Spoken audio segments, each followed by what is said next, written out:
Pria berinisial KEM, 28 tahun dibekuk jajaran Polres Klungkung lantaran melakukan penipuan menggunakan akun orang lain. Dalam menjalankan aksinya, pelaku berhasil mengelabui dua korban yang berasal dari desa Gel-Gel Klungkung dengan kerugian mencapai 7,6 juta rupiah. Yang menjadi sasaran pelaku adalah para pekerja luar negeri atau pekerja migran Indonesia dengan cara meminta uang kepada keluarga pemilik akun dengan alasan untuk mengurus visa. Akibat perbuatannya, pria yang berasal dari Banjar Dinas Daumargi Desa Bulian Kubu Tambahan Buleleng harus mendekam di balik jeruji besi di Polres Klungkung. Kapolres Klungkung AKBP Inengah Sadiarte didampingi Kasat Reskrim Polres Klungkung Ibtu Arung Wirtame dan Kasubag Humas Polres Klungkung Ibtu Agus Widiono Kamis 24 November menyebutkan tersangka ditangkap di Singaraja pada 27 Oktober 2022.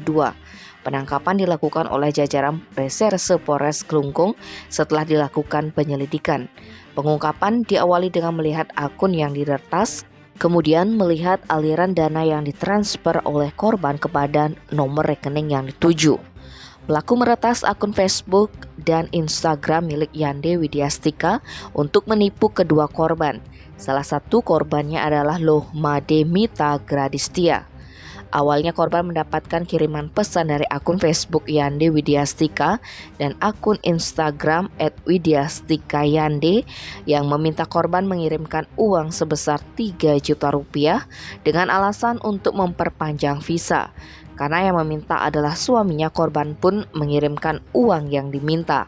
Korban baru menyadari bahwa dirinya kena tipu setelah dihubungi oleh suaminya menggunakan akun baru dan memberitahu bahwa akun Facebook dan Instagram sebelumnya tidak bisa dibuka. Kemudian korban juga baru mengetahui bahwa mertuanya juga menjadi korban dari perbuatan KEM. AKBP Sadiarte menambahkan, sebelumnya KEM juga pernah tertangkap oleh jajaran Polres Klungkung dengan kasus yang sama. Sementara itu, tersangka KEM mengaku keahlian meretas akun dan melakukan penipuan dikuasainya secara otodidak.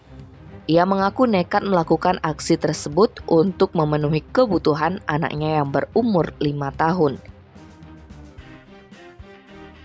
Tim Balai Ekspres melaporkan.